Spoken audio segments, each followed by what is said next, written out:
Hello and welcome. You're watching Money, Money, Money. I'm Samira Abdi.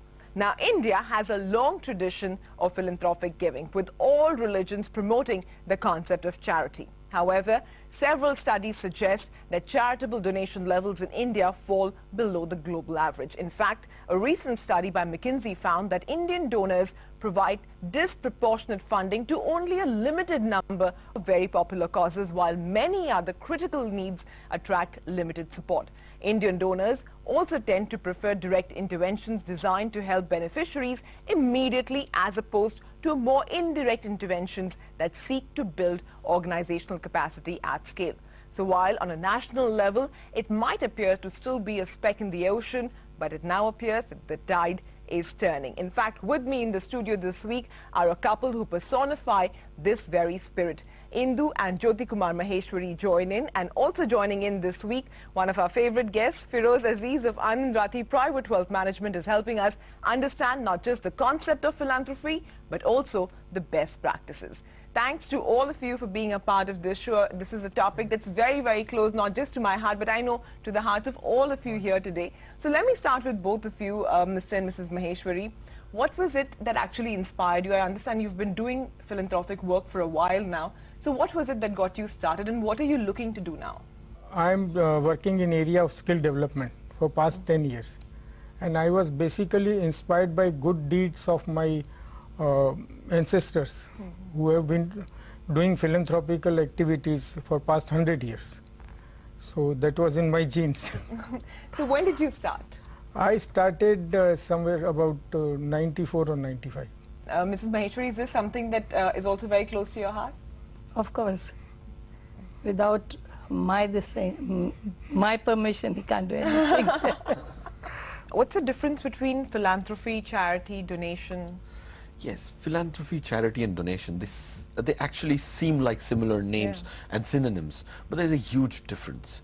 See, for example, donation is actually contributing, not just in cash, contributing in clothes, in toys, something used up already, but if that might not be of material interest to you, but for another set of society, it is actually something which they aspire to have. So that's a donation, right? Then you have charity. Charity is something which is an immediate cure, like a painkiller, which might not be the cure in itself, but it's a temporary relief. So charity is that. Philanthropy, on the other hand, is creating an institution which can actually have a legacy and actually carry it over in a structured format and address the root causes rather than address the peripheral issue, then get to the root cause. So this is the basic difference between these three, and I think philanthropy is something which is underdone in our country and has a long way to go. Donation and charity probably have still found flavor, but not philanthropy so far. How can participation in philanthropy be stepped up, and I mean, how can more Indians be encouraged to be a part of this? See, I think awareness, right? People, like you just asked, this is such a valid question. People actually don't know the distinction between philanthropy, charity and donation. They would be doing the former two and they think that they're doing philanthropy, right? So awareness is one thing which is lacking, right? The key attributes is you need to have wealth, is what people think to do philanthropy. That's a misconception. Philanthropy, you don't need to have wealth created and to start philanthropy. Philanthropy can start even when you have small amounts of monies and not wealth but income, right? So I think awareness and this misnomer that it is supposed to be only for the wealthy, like the Warren Buffets of the world, that's actually a myth. If that gets busted, then I think we will have a long way to go as a country. But why one should do philanthropy at all? See, I would say philanthropy, like you are a philanthropist already, I'm sure you have your reasons, like you said, the family tradition. It's, I think, something which is a mandatory thing as a human being, because over these years of living in the society, you are a part of the society and you keep accumulating the benefits of the society subconsciously. So there is a stage at which you actually give back to the society so that somebody else also takes the benefit like you just did. Should be the proper age for philanthropy? See, I think that's a very, very apt myth, saying that I would start doing philanthropy when I'm at the age of 40, 50, 60, even 70. They say, okay, now I'm getting bored, let me start doing an interest-driven philanthropy. Philanthropy has to be in the DNA from the time you start earning, like you start saving, you also need to start contributing to the society. It's just like an education loan. Right? You've taken from the society. You need to give it back. No matter it's not objectively defined as this is the loan you've taken, you have taken a loan from the society. So you give it back as soon as you start working in whatever proportions. And government is kind to give you some tax breaks on it, so it doesn't put such a deep hole in your pocket and puts a whole half of it in the government's pocket. So that's amazing, right? So you can give 50 and give 100 contribution. So that's why I would say age should be as soon as you start working. Is there a paradigm shift in Indian public about philanthropy? I think we are today in the situation where philanthropy can go through a paradigm shift, but it's still not started. If you look at the trends, there is a survey which says less than 0.1 to 0.2% of the Indian 120 crore population, if that's an approximation, is involved in philanthropic activity. But the number of people who actually need the benefit is crores, right? So 70% of the people can't be supported with 0.1% in the society. So that, I think, it will undergo a paradigm shift. I think we've still not initiated that journey of a shift so far. And within philanthropy, are there different kinds as well? Yes, like we briefly touched upon, there is different kinds of philanthropic activity. The emotional philanthropy, which does not involve the person's involvement. The philanthropist doesn't have to get involved in the day-to-day activity. That's called an emotional philanthropy. Like, for example, I probably go back to the village which I was born and start supporting the village and actually adopt it. That's an emotional philanthropy, right? It's not an interest-driven philanthropy. Search that I was referring to earlier by McKinsey says that primarily Indians focus on very few areas. So which are the areas where you think philanthropic effort is most needed? See, I think philanthropic activity is more needed, like Jyotiji sir said, that skill development. Rather than trying to buy them fish, you're better off actually getting them to fish and learn fishing itself. So I think skill development is one area which does not attract so much attention in India, unlike globally. What are the vehicles for philanthropy? So if your question is what are the vehicles one can create as a structure to make sure that philanthropy becomes a legacy, I think there are three vehicles from a legal perspective which can be created. One is a charitable trust which can be created. There is a society which can be created, which is a legal entity in itself, and you can, under the Companies Act, you can create a Section 25 company. These are the three vehicles. Now, why you need a full-time advisor to do philanthropy?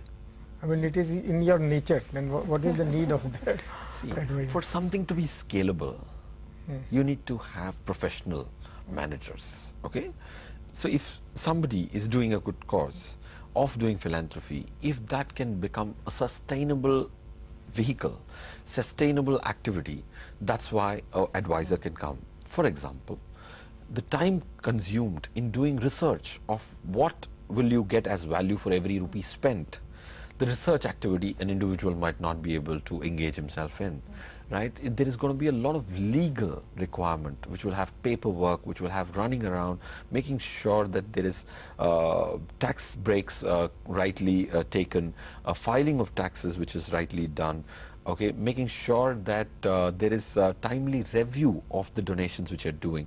So there is 4 or 5 important aspects. If not addressed, the scalability of the whole philanthropy gets restricted to the individual's capacity of actually spending time on it.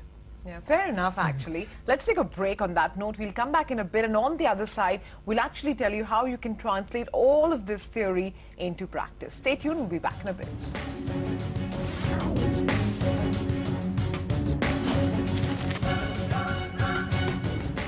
Welcome back. You're watching Money, Money, Money. Philanthropy is something which so far has not picked up pace to the extent that we'd like, but then there's always a good time to start, and that's exactly what we're doing right now. With us in our studio this week, we have Indu and Jyoti Kumar Maheshwari, people who've been active philanthropists and now want to scale up their efforts. And Feroze Azeez of Anand Rathi Private Wealth Management is our advisor this week. So we've discussed a lot about the theory of philanthropy as well as the ideal behind it. But we spoke about the different kinds of vehicles that we can be used, of which I think the preferred is a charitable trust. So, Feroze, how does one actually go about establishing a charitable trust? I mean, what are the various steps that need to be taken? See, step number one is to have, you minimum need two people. One is the trustee and the other is the author of the trust. Then you need to apply for an exemption in ATG and stuff, so that the whole, and then you get a PAN card for the trust and you get a bank account for the trust. So that's the most important bit. And who can help you with this? A lawyer can, or a wealth management outfit which whose expertise is revolving around creating trust. So those are the guys who can help you What create. will be the cost for creating and maintaining that trust? See, cost of creating a trust generally ranges between 1 lakh to 2 lakh rupees. Okay, if you take a lawyer's assistance to it. Now, for example, wealth management outfit like ours don't charge when you're creating a charitable trust. That is our small contribution. Then there comes the recurring expenses, which could be doing the R&D for where to spend the money, how to apply the money. There could be employees on your rolls of the trust to make sure that the office space is maintained, employees to ensure day-to-day activity, okay, audit costs. These all put together, I would say, would not actually result in more than 0.5% per annum of the total corpus. What is the minimum corpus required to create a trust? So the minimum corpus required, see, actually there is no such rule in terms of the minimum corpus required, but the viability of having a trust becomes so much more if the corpus which you're trying to do philanthropy is 30 to 50 lakhs. The best part is you create one and fund it over years of time. You don't have to fund it. Now someone say that I don't have that kind of corpus today, but over a period you can keep pumping up the assets in the trust, which when becomes sizable can get implemented to your emotional philanthropy or interest-driven philanthropy. You mean every year you can add a part of your income to the trust corpus? Absolutely, absolutely. And then you build the corpus to a certain level where it becomes sizable enough. Can we invest pre-tax money in that? I mean, in that activity, philanthropic activity, can we give that money that is pre-tax? Absolutely. See, once you create the trust, it's a very, very valid question. You need to fund it. Who would fund it? Individuals would fund it, or corporates would fund it. Now, in your case, it's going to be individuals. You and her have to fund from your personal monies into the trust once it is created. The good part is the trusts. If you look at a charitable trust, you will, if you put your pre-tax money, you get an exemption of 50% of whatever you funded from your taxable income gets reduced.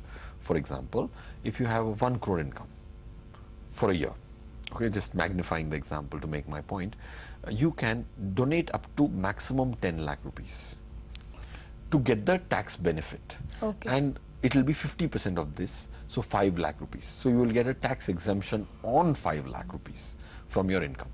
If it is a 35 AC trust, then there's no such limit. You can donate all your income and not pay, and there's a 100% exemption on a 35 AC donation. Okay, then you have this Prime Minister Fund and relief funds. Some of these are actually categorized as Trust 35 AC. Any other limitations in managing a trust? So there are several limitations which happen when you're managing a trust. Now, for example, we spoke about having 2 people to create a trust. It's very important to have 3 trustees. So I would suggest the minimum number of people required is 2, but to make it a smooth operation, you need minimum 4.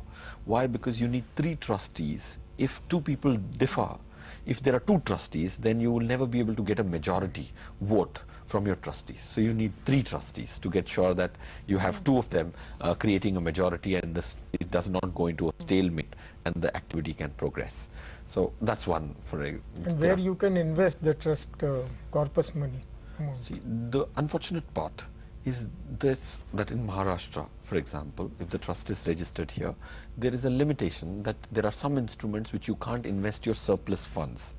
See, it could be that the trust money has to be invested for a while and then used up, because all the money might not get used up. In the meantime, you are restricted with respect to your investments, that you can't invest in several mutual funds, you can't invest in private equity funds, you can't invest in structured products, you can't invest in derivatives. So there are a lot of restrictions because there is an exemption under ATG.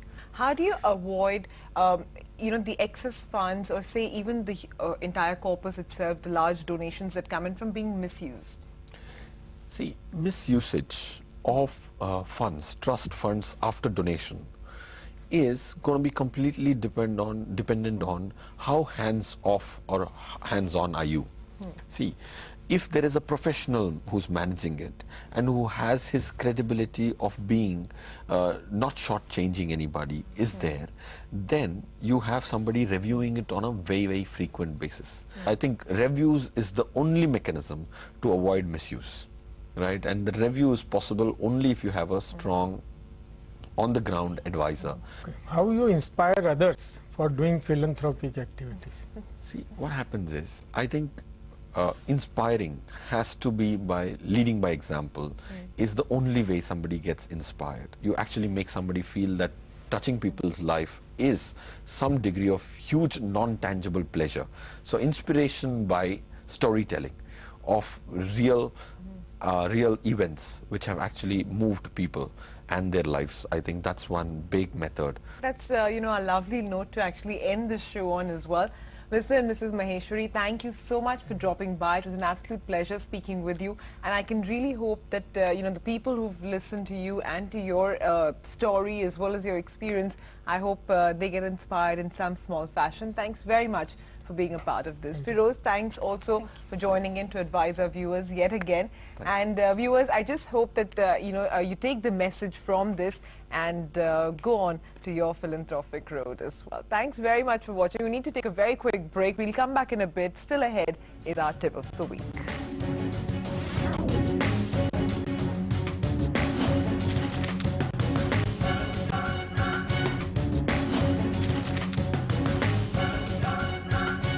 Welcome back. You're watching Money, Money, Money, and here is our tip of the week. By making a nomination in your assets, would the assets devolve as mentioned in your will, or would it go to the person nominated absolutely? Increasing amount of misconception about the consequences of appointing a nominee are prevalent, and lawyers from Haryani and Company help us decode. A nomination is made during the life of the holder or owner of the asset and comes into force after his death. The primary uncertainty appears to be whether after a nomination is made, the nominee derives absolute right as the owner, or the nominee is merely a trustee on behalf of others and acts in a fiduciary capacity for the legal heirs as per the succession law. A recent judgment passed by Bombay High Court, a nominee is a person designated to act in place of another in a very limited way, or a party who holds bare legal title for the benefit of others, or who receives and distributes funds for the benefit of others. It is pertinent to note that Companies Act 1956, as also Companies Act 2013, Banking Regulation Act 1949, Provident Funds Act 1925, Government Savings Act 1873, Depositories Act 1996 have a notwithstanding provision with respect to nomination, which is, the nominee does not become the owner of the asset and is merely a trustee who holds for on another behalf of legal heirs of the nominator. The compliance of the procedure of nomination is merely a myth, as it does not substitute a will, and merely appointing a nominee will not suffice. Needless to state, the interpretation of the courts would prevail and a nominee is considered only as a trustee and not the owner. Viewers, thanks so much for watching. Do remember, keep writing to us at moneymoneymoney@network18online.com. You can also find us on Twitter, write to CNBC TV 18 News and use the hashtag money. And remember that you can also catch this episode as well as all our previous episodes by logging on to YouTube. With that, we'll wrap up on Money, Money, Money. Thanks for watching. We'll see you again next week.